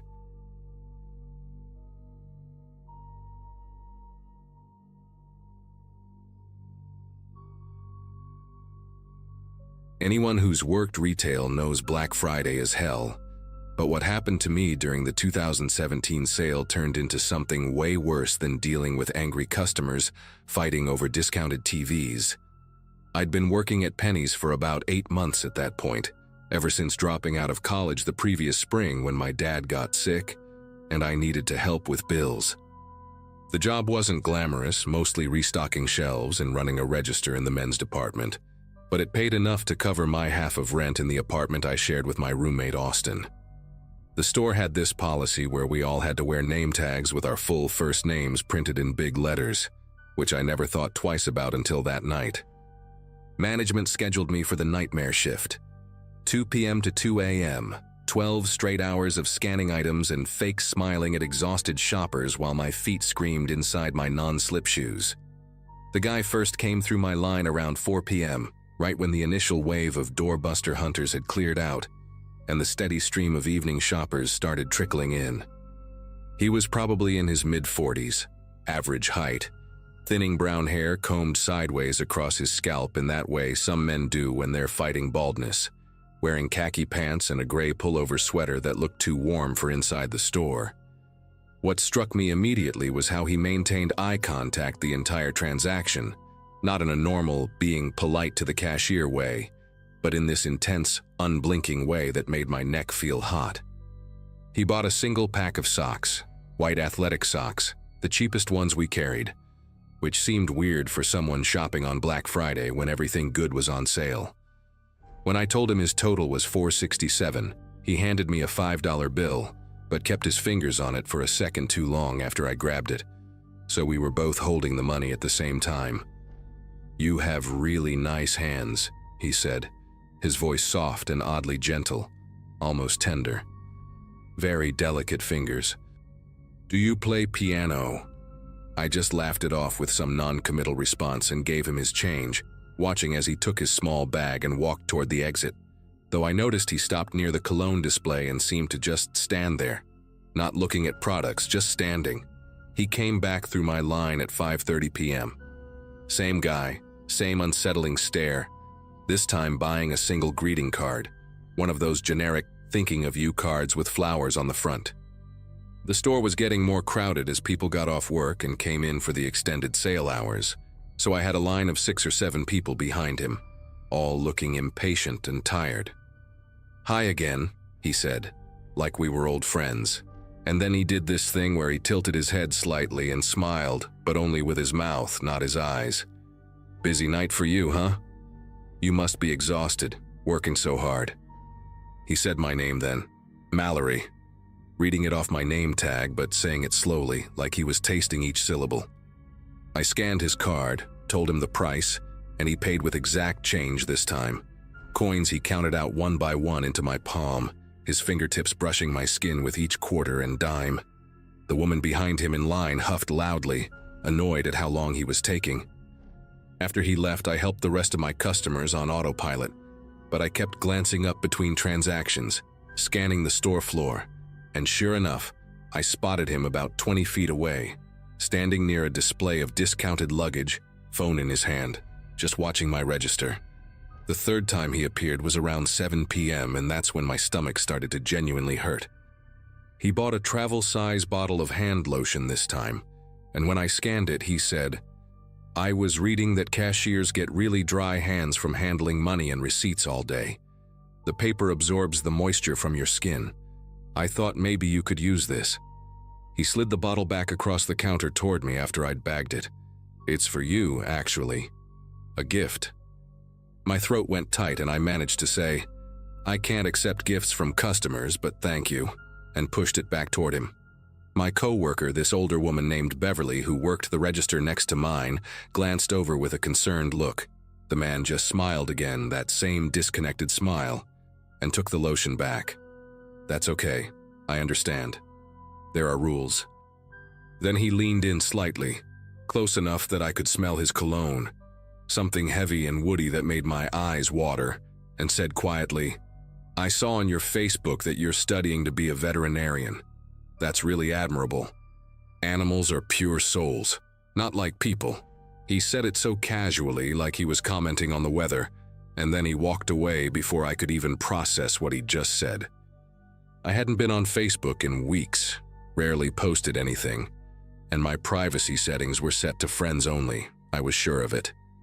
But he'd somehow found me, scrolled through my profile, learned things about me. During my 15-minute break at 7:30, I practically ran to the bathroom and checked my phone with shaking fingers, going through my privacy settings 3 times, changing everything to private, even my profile picture. When I returned to my register, Beverly pulled me aside near the customer service desk, her face serious in that concerned mom way she had sometimes. "That man who keeps coming through your line, the one with the sweater, he's been standing in the home goods section for the past 20 minutes just staring at you." I timed it. He's not shopping, not browsing, just standing there watching. "I already told Calvin," she meant our floor manager, a useless 24-year-old who'd gotten promoted because his uncle was district supervisor. Beverly suggested I take my lunch break early and she'd cover my register.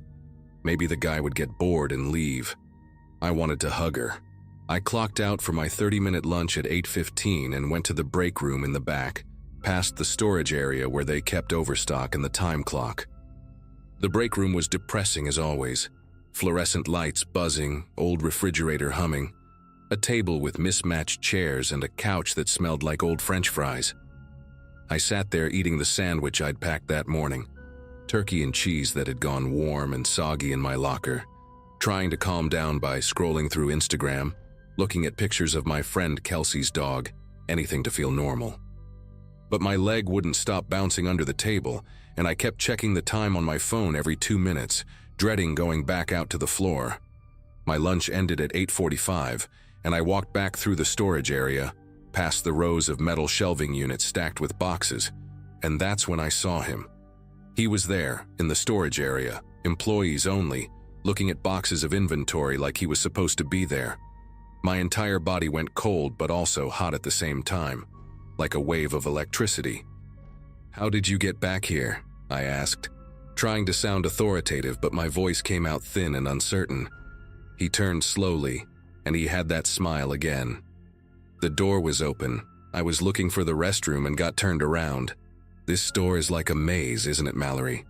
He said my name again, that same deliberate way. "You should probably head back out to the sales floor," I said, gesturing toward the door, trying to position myself so I wasn't trapped between him and the shelves. He nodded agreeably, too agreeably, and walked past me. But as he did, he said almost in a whisper, "Your roommate Austin seems like a good guy. Does he go to the gym on Lincoln Avenue? I think I've seen his car there, the blue Mazda with the dent in the back bumper." Then he was gone, pushing through the door back into the store, and I just stood there among the boxes, my heart absolutely hammering. Because how did he know about Austin, about his car, about where Austin worked out? I found Calvin near the electronics department, talking to another employee about some pricing issue, and I interrupted them, not caring if I was being rude. I explained everything quickly, the multiple visits, the Facebook comments, him being in the employee area, the things he knew about Austin. Calvin listened with this expression that I can only describe as mildly concerned, but mostly inconvenienced, like I was telling him about a slightly malfunctioning register. "Did he threaten you?" he asked. "Did he say anything explicitly threatening or touch you inappropriately?" When I said no, not exactly, he just nodded and said he'd keep an eye out, and if the guy came back through my line, I should call for a manager immediately. That was it. No offer to call security, no suggestion to file a police report, nothing. He actually said, "It's Black Friday, we get all kinds of weird customers. Just stay professional and let me know if it escalates." I wanted to scream at him that it had already escalated, that this wasn't some confused shopper, but I could see in his face that he'd already moved on mentally to the next problem. Beverly was more helpful. When I told her what Calvin said, she rolled her eyes so hard I thought they'd get stuck. She suggested I ask to work in the stockroom for the rest of my shift, away from the registers, but we both knew that wouldn't fly on the busiest shopping night of the year, when they needed every register open. The next few hours were torture. Every time someone approached my register, my whole body tensed, expecting to see him again. I kept scanning the store between customers, looking for that gray sweater, that unsettling stare. Around 10:30 p.m., the crowd started thinning out. Most families with kids had gone home, and we were left with the hardcore deal hunters and people who worked late shifts coming in on their way home. My feet were killing me, both arches cramping, and I developed this tension headache that made my vision pulse slightly at the edges. That's when he came through my line for the fourth time. He had a small picture frame this time, the kind you'd put a 4:6 photo in, silver-colored metal with a simple border. He placed it on the counter gently, deliberately, and then he placed something else next to it, a printed photograph.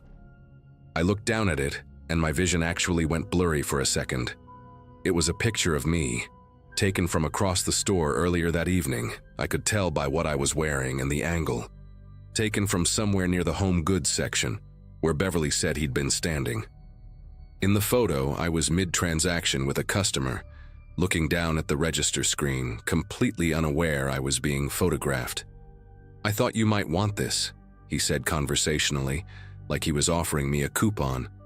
"You look very focused, very dedicated to your work. It's admirable." My mouth had gone completely dry and I couldn't make words come out for several seconds. "I need you to leave," I finally managed, my voice shaking but louder than I intended. "Right now. Leave the store." People in line behind him were staring now, sensing something was wrong. He didn't get angry or defensive. Instead, he looked almost hurt, wounded, like I'd said something deeply unfair. "I'm a paying customer," he said quietly. "I just wanted to buy a frame. Is there a problem?" That's when Beverly appeared beside me. Must have seen the situation from her register. "Sir, you need to leave immediately or I'm calling the police," she said firmly, already pulling her phone from her pocket. He looked between us for a long moment, that strange smile flickering at the corners of his mouth, and then he simply turned and walked away, leaving the frame and the photograph on my counter. Beverly grabbed both items immediately, touching them only by the edges, and we took them straight to Calvin, who finally seemed to grasp that this was serious.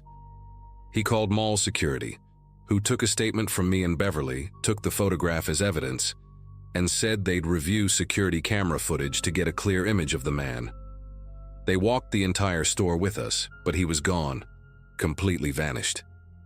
One security guard, an older guy named Tom who I'd seen around before, suggested I have someone walk me to my car when my shift ended, and maybe consider filing a police report in the morning. Guys like this, they usually back off once they know you're taking it seriously. "Documenting everything," he said, trying to be reassuring, but his eyes told a different story. The last hour and a half of my shift dragged by in this awful state of hyper-awareness. Every sound made me jump. Every customer who approached my register made my pulse spike. Beverly stayed close, checking on me every few minutes, and I loved her for it, even though I barely knew her outside of work. When 2 a.m. finally came and the store closed, the managers made announcements over the intercom for customers to bring their final purchases to the registers. We processed the last few stragglers, people clutching discounted blenders and stacks of towels, and then began the closing procedures, counting our drawers, printing end-of-day reports, shutting down the registers. The store slowly emptied of employees, everyone exhausted and ready to get home. Beverly offered to walk out with me, but she'd parked in the front lot near the main entrance because she'd arrived early for her shift, and I was in the employee lot and back, the far corner past the loading docks where they made us park so customers could have the closer spots. She made me promise to text her when I got home safely, and I promised I would. I grabbed my jacket and purse from my locker, pulled on my coat because November nights in Ohio get brutally cold, and headed out the back employee entrance with 2 other co-workers who were parked nearby, a guy from receiving named Todd, and a girl from cosmetics whose name I didn't know. The employee parking lot was basically empty at that hour, just a handful of cars scattered across the cracked asphalt under these tall yellow security lights that created these pools of sickly illumination with deep shadows in between. Todd and the cosmetics girl peeled off toward their cars near the side fence, calling out "good night," their voices echoing in the cold stillness, and then I was alone, walking across the lot toward my beat-up Honda Accord parked in the far corner, keys already in my hand because every woman knows you have your keys ready, positioned between your fingers like they taught us in that one self-defense assembly back in high school. The air smelled like exhaust and old snow and fryer grease from the fast food places in the strip mall next door. My breath came out in visible puffs and my footsteps sounded too loud on the pavement. When I was about 15 feet from my car, I saw him. He was standing on the passenger side of my car, just standing there in that same gray sweater, hands in his pockets, like he'd been waiting patiently the entire time. The security lights behind him cast his face partially in shadow, but I could see he was smiling. My whole body locked up and I stopped walking, every muscle rigid, car keys digging into my palm. "Mallory," he said, his voice carrying across the empty space between us. "I wanted to make sure you got home safe. It's late and this parking lot isn't very well lit. A young woman alone at this hour, anything could happen." The way he said it, so calm and reasonable, like he was being helpful, like this was a perfectly normal thing to do, made everything feel surreal and wrong. "You need to leave," I said, and my voice sounded stronger than I felt, probably because terror was giving way to anger, this burning rage that he'd made me feel afraid in my own workplace, that he'd followed me, researched me, invaded every boundary. "I'm calling the police right now." I pulled my phone from my jacket pocket with my left hand, keeping my keys in my right, and I actually started dialing 911, my thumb shaking but determined. He took a step toward me, and I took 2 steps back, maintaining distance. "You don't need to do that," he said, and for the first time his voice had an edge to it, something sharp underneath the softness. "I'm not trying to scare you. I just think we have a connection. You felt it too, I know you did. When I came through your line that first time, the way you looked at me," he was rewriting reality, creating some imaginary interaction that had never happened, and the delusion in his voice terrified me more than anything else had all night. The 911 operator answered, a woman's voice asking about my emergency, and I started talking fast, giving the address, saying there was a man following me, that I needed police immediately. He heard me talking to the operator and something changed in his expression, the smile finally dropping away, replaced by this cold blankness. He stared at me for what felt like an eternity, but was probably only 10 or 15 seconds, and then he turned and walked away, not rushed, just walked across the parking lot toward a dark sedan parked near the loading dock that I hadn't even noticed before, got in, and drove away slowly, headlights coming on as he exited onto the main road. The police arrived maybe 6 minutes later, 2 officers in separate cruisers, and I was still standing in the same spot, phone clutched in my hand, unable to make myself walk to my car even though he was gone. I gave them the whole story, everything from the first transaction to the parking lot, and they took it seriously, actually listened, took notes, got the photograph and frame from mall security as evidence.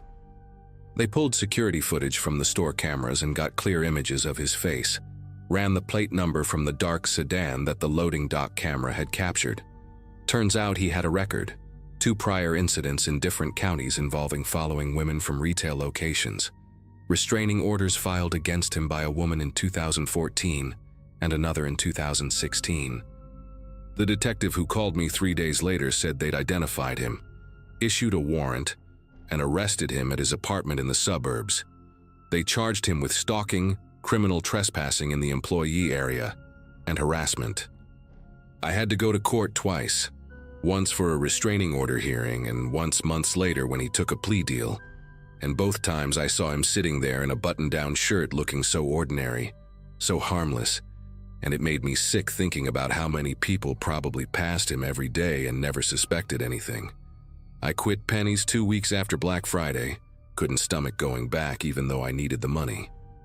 Found a job doing data entry from home where I never had to wear a name tag or interact with strangers face to face. Beverly and I still text sometimes. She checks in every few months.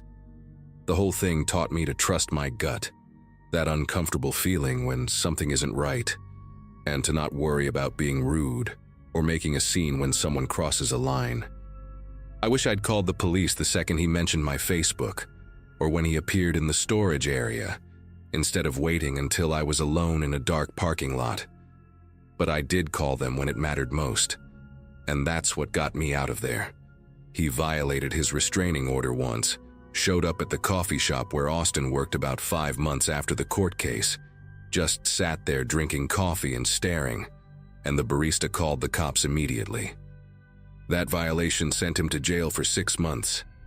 As far as I know, he hasn't tried to contact me since he got out, but I still check over my shoulder in parking lots, still keep my social media locked down tight, still feel that spike of adrenaline when someone looks at me too long in public spaces.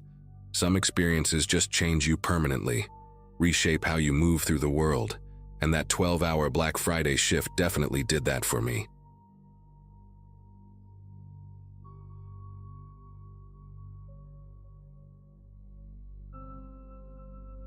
A long stretch of retail shifts had me craving a small break from everything, so when Black Friday came around, I decided to hit a big home improvement warehouse right after my early morning errands.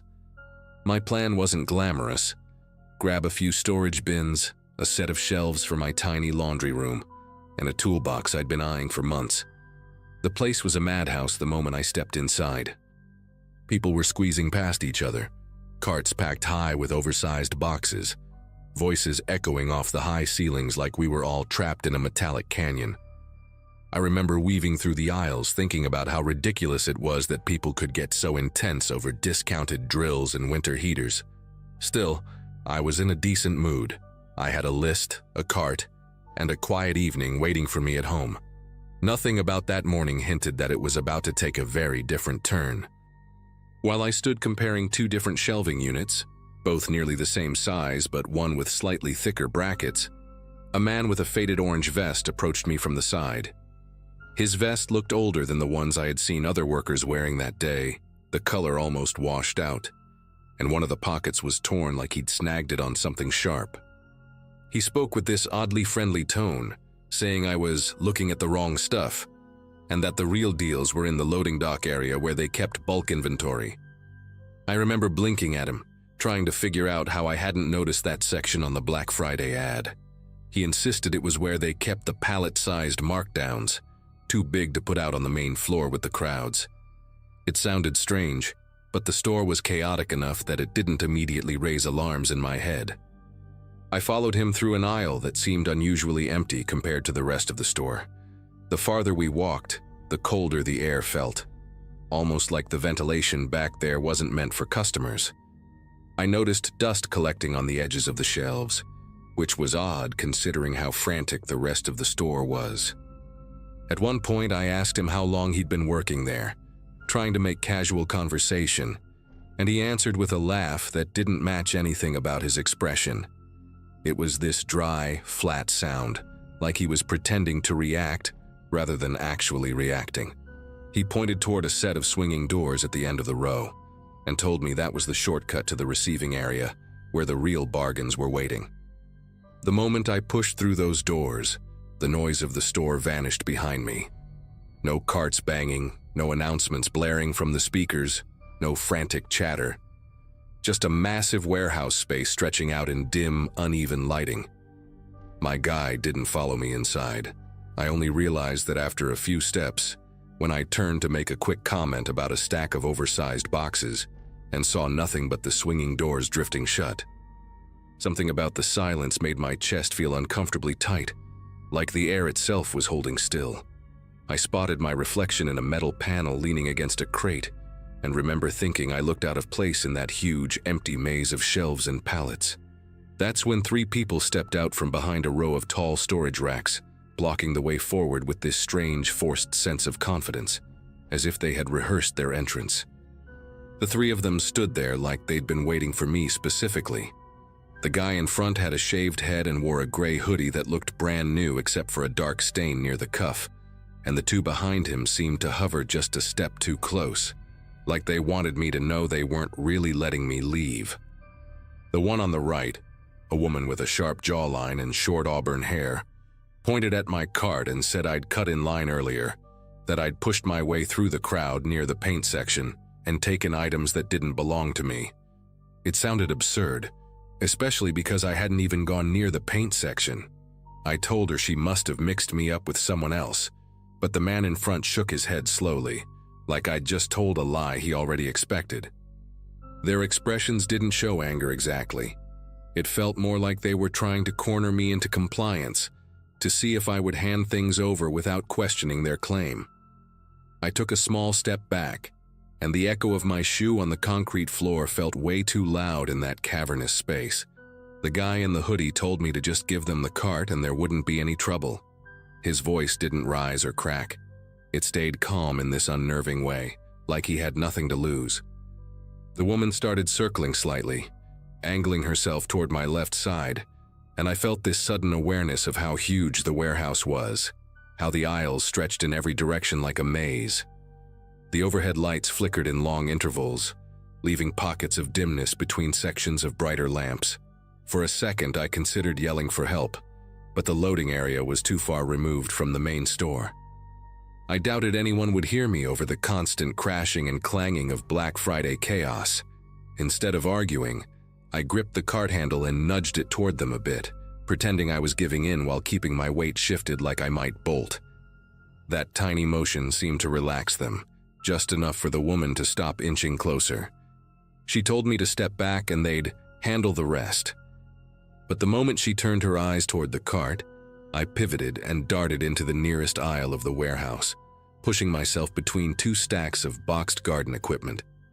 The noise of my footsteps bounced around the metal racks, and I could immediately hear them scrambling behind me, their voices rising in frustration. One of them yelled something about me not making it far, which only pushed me to move faster, weaving deeper into the rows. The warehouse aisles were darker than I expected, lit only by sporadic bulbs that hummed like they were on the edge of burning out. Some aisles were cluttered with misplaced pallets, like the staff had abandoned reorganizing weeks ago. I passed a stack of patio umbrellas wrapped in crinkled plastic, then shelves filled with oversized fans tilted at odd angles. Every unfamiliar shape made the shadows look more alive than they were. Behind me, the footsteps grew sharper, echoing in uneven patterns that made it hard to judge how close they were. I tried to stay quiet, to focus on where I was stepping, but the adrenaline made everything feel louder. The scrape of my shoe on concrete, the soft rattle of a loose bolt lying somewhere nearby, even the sound of my own breathing bouncing off the cold walls. I kept moving, hoping the aisles would connect to an exit or a side door, anything that could get me back to the main store without crossing paths with them again. I eventually found myself in a stretch of aisles that felt even more neglected than the rest, rows of outdated seasonal displays stacked on top of each other, some with faded price tags curling at the corners. A faint draft slipped through from somewhere ahead, carrying the scent of cold air and something metallic, like old machinery. I followed that draft, hoping it meant I was moving toward an exit, but the warehouse layout twisted unpredictably, with random dead ends formed by half-built pallets. My pulse hammered in my ears as I tried to keep track of the voices behind me. They weren't shouting anymore. They were talking low and steady, strategizing, splitting up. The sound of their steps spread through the warehouse in 3 different directions, each echo taking on its own distinct rhythm, making it harder to know which path would lead directly into them. At one point, I rounded a corner and nearly tripped over a stack of metal fixtures left scattered across the floor. As I steadied myself, I noticed a narrow maintenance corridor tucked behind a pile of collapsed cardboard. It was barely wide enough for a person to pass through, and a strip of fluorescent light flickered above it, like it was losing the battle to stay alive. I slipped inside, pressing my back against the cold concrete wall as I listened for movement. For a few seconds, the only sound was the faint buzz of the dying light. Then the heavy footsteps of one of them started closing in from the aisle I'd just left. I could hear the scrape of his shoes as he slowed near the entrance, breathing with this frustrated sharpness, like he expected me to pop out at any second. He hovered there, long enough that I had to fight the urge to breathe too deeply, before muttering something under his breath and stalking away in another direction. The maintenance corridor stretched farther than I expected, eventually leading to a cluster of metal panels and a partially open service door. Through the crack, I could see the vibrant glow of the main store, the overhead lights, the movement of carts, the constant flow of people who had no idea what was happening just a few walls away.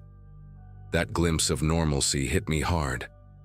I pushed the door open inch by inch, checking for anyone nearby, half expecting one of the 3 to appear at the last second. When the path looked clear, I slipped out and blended into the aisles behind a display of holiday lights. I kept my head down, moving with the crowds toward the front of the store. Every noise felt sharper, the beeping of registers, the rumble of carts, even the sound of someone tearing a piece of tape. I scanned the area constantly, terrified I'd see one of those 3 faces again. When I finally made it to the parking lot, the daylight felt unnaturally bright after the dim warehouse. I reached my car faster than I probably should have, practically diving inside and locking the doors before catching my breath. I didn't see any of them follow me out. There was no sign of that fake employee vest, no glimpse of the woman with the auburn hair, no trace of the guy with the stained cuff, just regular shoppers loading discounted snowblowers into their trunks. I sat there for a while trying to make sense of everything, wondering if they'd planned that whole setup or if I'd just been unlucky enough to cross their path. Even now, I avoid the back areas of big stores, sticking close to where people are, where you can hear other voices. Whatever they wanted that day, my cart, my things, or just the chance to corner someone, I'm just glad I didn't find out how far they were willing to go.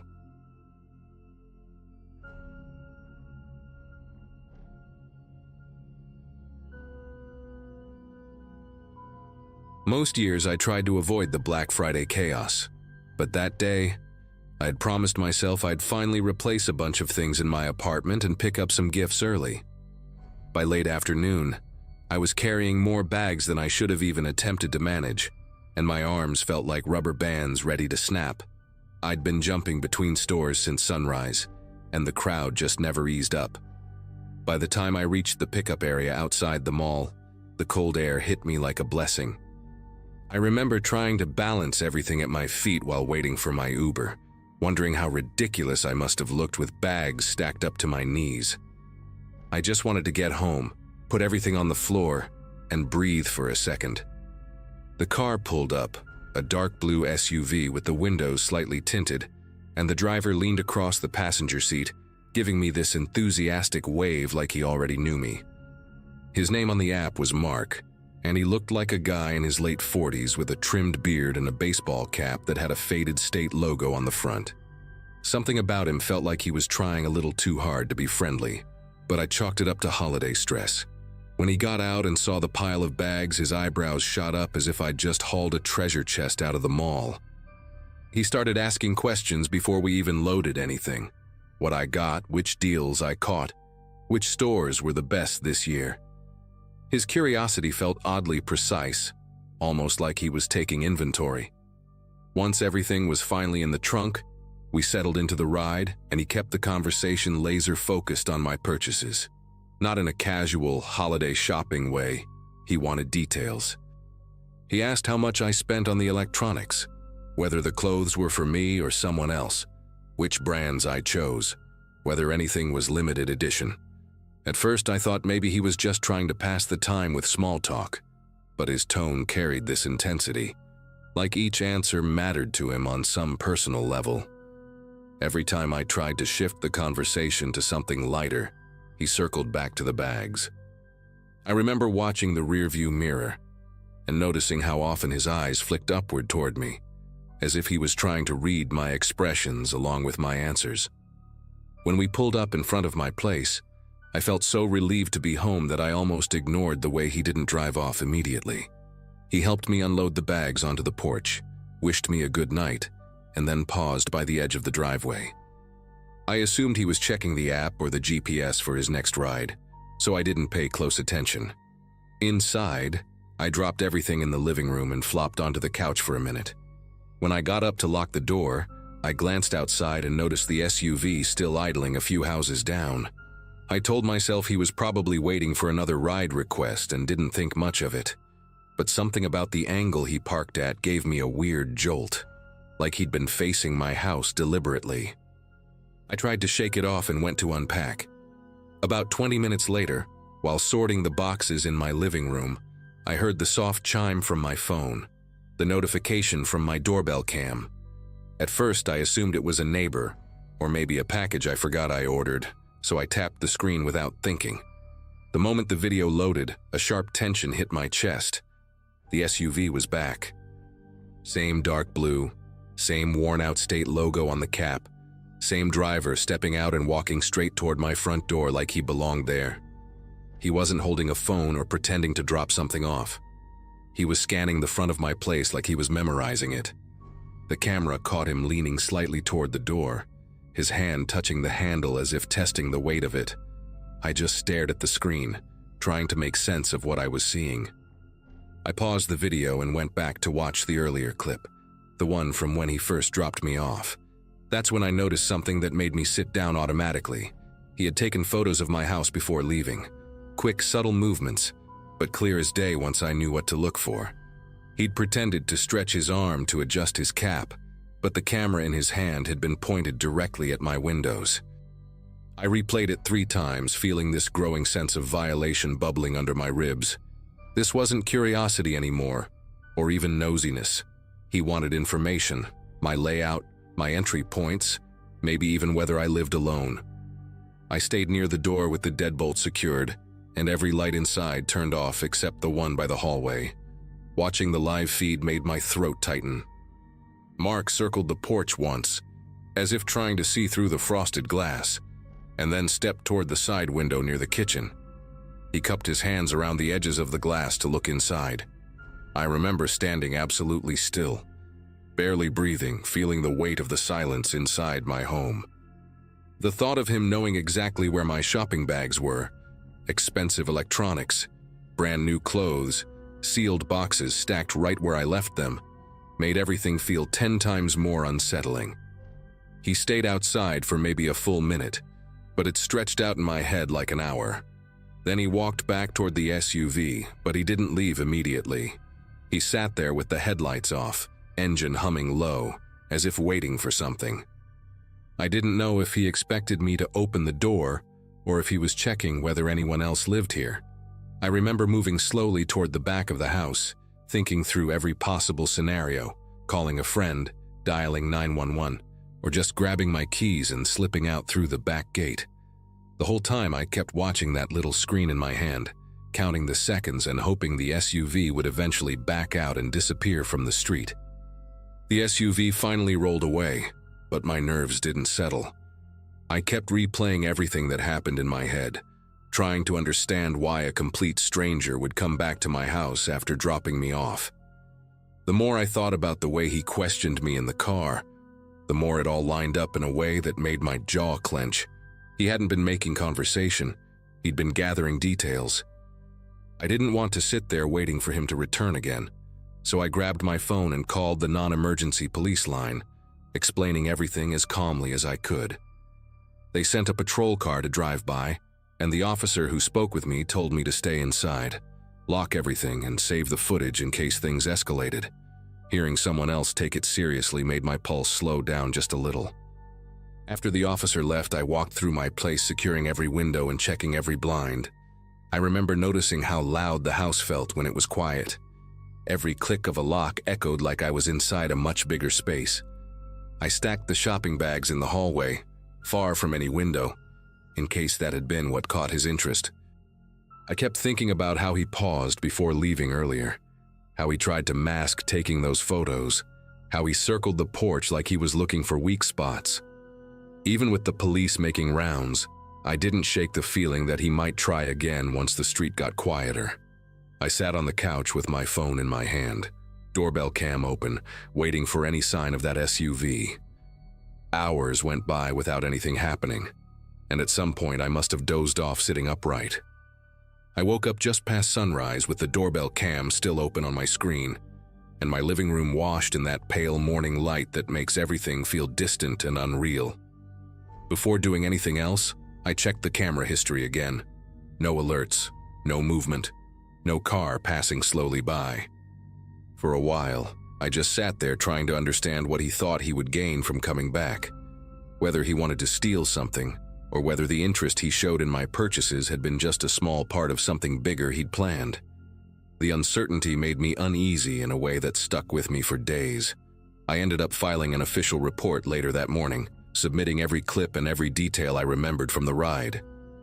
The officer who followed up told me the SUV wasn't registered under the name he used on the app, which made everything click together in the worst way. The rideshare company suspended the account, and someone from their safety team called me to say they were cooperating with the investigation. I never saw that driver again, and nothing else happened after that day. But I still think about the moment I watched him on my camera, trying the door like it was already his.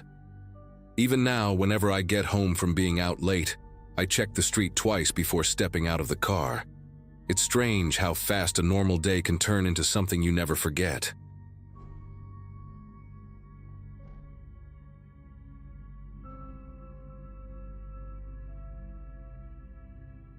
The seasonal job at Target came at a moment when I really needed the extra cash, and my routine back then was basically work, eat something quick, and pass out the moment I got home. That day had been busier than usual, the kind of steady crowd where every cart seemed to squeak louder than the last. But the break room felt like a tiny pocket of quiet compared to the sales floor. I remember sitting there with a microwaved burrito on a paper towel, scrolling through my phone, trying to relax my shoulders after dealing with a string of impatient customers. The break room smelled like burnt popcorn and lemon-scented cleaner, and there was a poster on the wall reminding employees to choose kindness, which always felt a little ironic during holiday rushes. I didn't have many friends on that shift yet, so I usually kept to myself unless someone decided to chat. My locker was on the far left side of the room, painted red but chipped around the handle, easy to recognize. Everything about that space felt safe and predictable in a way I didn't question.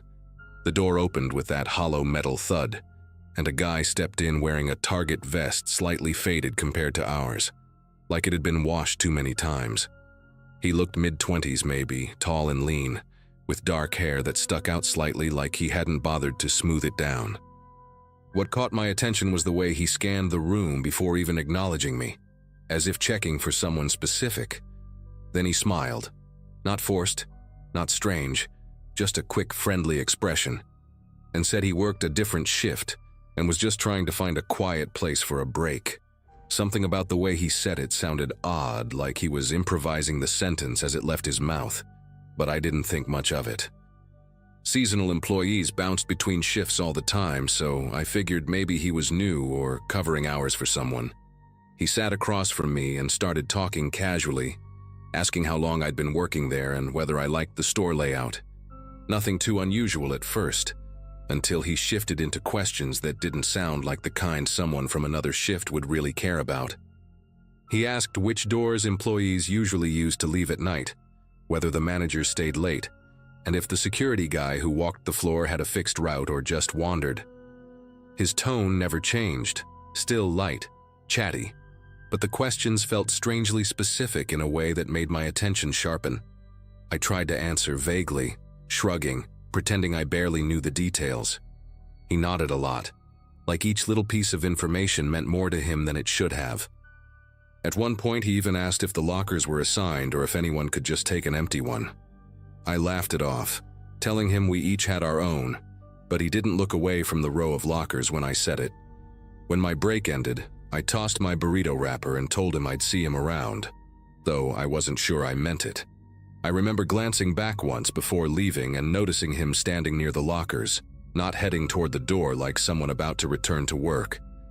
The shift went on normally after that, busy enough that I didn't revisit the weirdness in my mind. But 2 hours later, when I finally went back to the break room to grab my wallet for a drink, the door creaked open and I saw the same guy crouched in front of my locker. The metal latch was half open, my jacket pushed aside, and he had something in his hand. Something small, maybe my keychain. His head snapped up when he heard me, and for a moment he just stared, wide-eyed like he had been caught doing something he couldn't talk his way out of. He bolted upright so fast the locker door bounced shut behind him, and for a second, neither of us said anything. My voice came out louder than I intended when I asked what he thought he was doing, but he didn't try to explain or apologize. He just muttered something like "wrong locker" and rushed past me, practically shoulder-checking the trash bin on his way out. I remember standing there, breathing hard, staring at the dent he'd made in the dust on the floor with his shoe. My wallet was still inside, but everything felt shuffled, like he had gone through each item one by one. The keychain I thought he'd taken, a little metal lighthouse my sister gave me, was sitting crooked on the top shelf. It bothered me in a way I couldn't shake, like he had touched something that didn't belong to him. Not just physically, but personally. I told a manager about it, but the moment I said I didn't know his name, their interest disappeared into a shrug. The rest of my shift dragged, each aisle somehow louder than the one before, and every time someone walked past me wearing a vest, I found myself glancing at their face just to be sure it wasn't him. I kept replaying the break room in my head, wondering how long he'd been digging through my stuff before I walked in. A couple of co-workers joked that maybe he was looking for snacks or headphones, but the questions he had asked me earlier wouldn't get out of my mind. It wasn't the kind of curiosity you hear from someone just trying to make small talk. It reminded me of how customers sometimes poke around, trying to find loopholes for returns or ways around policies, but sharper, like he was collecting pieces for something bigger. I tried to focus on zoning the toy aisle, lining up boxes and straightening price tags, but my attention kept drifting toward the back hallway, half expecting him to reappear. When the shift finally ended, I headed toward the parking garage, grateful to be done. The air felt colder than it had earlier, sharp with that artificial chill garages always seem to have. My footsteps echoed against the concrete, the click of the overhead lights buzzing faintly above me. I spotted my car 2 rows over, tucked between a beige SUV and a faded blue sedan. As I walked toward it, I noticed someone leaning against the low wall near the exit ramp, partly hidden by the shadow of a pillar. At first I assumed it was another employee waiting for a ride, but the posture, still slightly angled toward my lane, made me slow down. When he shifted enough for the light to catch his face, I realized it was him. The same too bright vest, the same dark hair sticking up unevenly. He wasn't smoking or looking at his phone or pretending to do anything. He was just watching. I kept walking but angled slightly toward a different row, pretending I'd forgotten where I parked. My pulse punched against my ribs as I tried to think of what to do next. He stepped away from the pillar, not moving closer but adjusting his stance like he wanted a clearer look at me. I could feel the weight of his attention trailing every step I took, and the garage suddenly felt too empty, too quiet, like all the normal noises had been dialed down. I spotted a security camera mounted above the stairwell door and made a beeline for it, pretending to rummage through my bag as if looking for something. From the corner of my eye, I saw him shift again, this time leaning forward slightly, as though deciding whether to follow. I didn't wait to find out. I pushed through the stairwell door, letting it slam behind me, and took the steps 2 at a time until I reached the landing with the security office sign. Inside the security office, only one guard was working, a guy named Elias, who'd transferred from another store earlier that month. He looked surprised when I walked in, probably because I barely got any words out before pointing toward the stairwell door and trying to explain what happened. I told him about the break room, the locker, the questions, and now the parking garage. His expression shifted slowly from confusion to concern, and he asked me to stay put while he checked the cameras. The monitor's glow lit up the whole room, showing different angles of the garage. When he pulled up the feed for my level, the guy in the vest was still there, pacing a slow, tight line near the same pillar. He wasn't wandering or heading toward a car. He was just waiting. Elias radioed another guard and told me not to leave the office until they cleared the area. Watching that screen made my chest tighten. Something about the way the guy kept glancing toward the entry lane felt deliberate, like he knew exactly where I should have been walking. A few minutes later, the other guard reported that the man had disappeared between camera zones, slipping out of view around the far ramp. They swept the whole level, but didn't spot him again.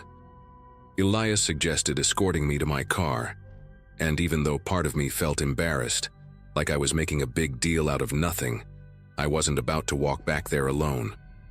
We took the elevator down, and I remember the hum of the fluorescent lights overhead seeming louder than usual. When the doors opened, my car was right where I'd left it, but my eyes kept darting around, checking behind concrete barriers, looking for any movement.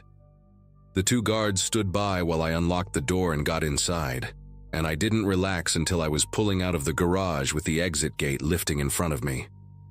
Even then, I kept checking my mirrors the whole drive home. For the next few days, every shift felt stretched thin by anxiety. I'd catch myself glancing at strangers who walked too close to the employee areas or lingering near the back hallway. I asked a manager again whether someone from a different shift matched the description I gave, but they couldn't confirm anyone like him. No transfers, no recent hires wearing older vests, no one who should have been in the break room that day. One co-worker suggested maybe he'd stolen a vest from an old donation bin, which honestly made everything worse, because it meant he could have walked in looking like one of us without raising any suspicion. I kept thinking about the locker, how he'd been touching my stuff with that weird focus, and the garage, and the way he stood there like he had all the time in the world. The last time I saw him, if you can call it that, was a week later. I had just clocked out and was passing the upper windows facing the garage.